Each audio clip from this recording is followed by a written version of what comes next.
ഒരു train 50 minute കൊണ്ട് 48 km/h വേഗത്തിൽ സഞ്ചരിച്ചു.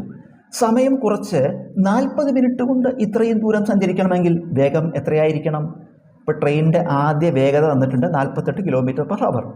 ട്രെയിൻ എടുക്കുന്ന സമയം വന്നിട്ട് 50 മിനിറ്റ്. അപ്പോൾ 48 km/h വേഗതയിൽ 50 മിനിറ്റ് കൊണ്ട് സഞ്ചരിക്കുകയാണ് ഒരു പ്രത്യേക ദൂരം. ഇനിയോ സമയം കുറയ്ക്കാൻ പറയുന്നത്. അപ്പോൾ 50 മിനിറ്റ് അല്ലേ എടുത്തത്, സമയം കുറച്ചും കൂടി കുറച്ച് 40 മിനിറ്റ് കൊണ്ട് എത്തണം വിചാരിക്കുക ആ സ്ഥാനത്ത്, അല്ലെങ്കിൽ അത്രയും ദൂരം സഞ്ചരിക്കണം വിചാരിക്കുക.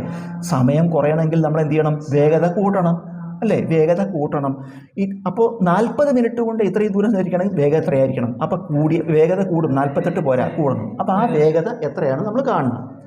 അപ്പോൾ നമുക്ക് ആദ്യം ഈ സമയവും വേഗത എടുത്തിട്ട് ദൂരം കാണാം. സമയവും വേഗത എടുത്തിട്ട് ദൂരം കാണുക. ദൂരം എങ്ങനെ കാണുക? ദൂരം കാണാനുള്ള സൂത്രവാക്യം എന്താണ്? സമയം ഇൻറ്റു വേഗത.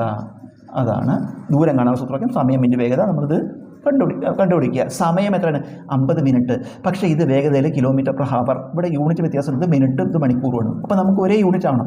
അപ്പോൾ നമ്മളൊരു കാര്യം ചെയ്യുക, 50 മിനിറ്റ് ഇതിനെ മണിക്കൂറാക്കുക. മിനിറ്റിനെ എങ്ങനെ മണിക്കൂറാക്കുക? 60 കൊണ്ട് ഹരിക്കുക. അപ്പോൾ സമയം എന്താ എഴുതുക? 50/60. എന്തിനാ /60?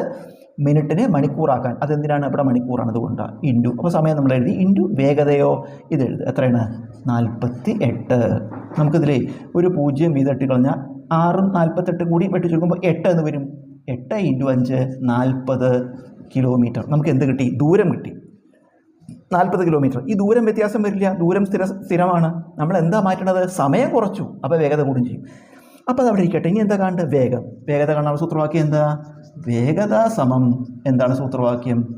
ദൂരം ബൈ സമയം. നമുക്കതിൽ വില കൊടുക്കുക. ദൂരം എത്രയാണ് നമുക്ക് കിട്ടിയപ്പോൾ? 40 ബൈ സമയോ? സമയം എത്രയാണ് പറഞ്ഞത്? 50 മിനിറ്റ് ആക്കി 40 മിനിറ്റ് ആക്കാൻ പറയുന്നുണ്ട് അല്ലേ? അവിടെയും നമ്മൾ യൂണിറ്റ് മാറ്റണം, കാരണം ഇത് മിനിറ്റാണ്. അപ്പോൾ ഇത് നമ്മൾ കിലോമീറ്റർ ആണല്ലോ, അതുകൊണ്ട് മാറ്റണം. 40 മിനിറ്റ്. അപ്പോൾ നമ്മൾ മണിക്കൂറാക്കാൻ 40/60. അപ്പോൾ 40/60 സമം. നമുക്കിതിൽ ഒരു 0 വെട്ടിക്കളഞ്ഞിട്ട് 4ഉം 6ഉം 2 കൊണ്ട് 2 4 3 2 6. അപ്പോൾ എന്ത് കിട്ടും? 40 എത്രയാണ്?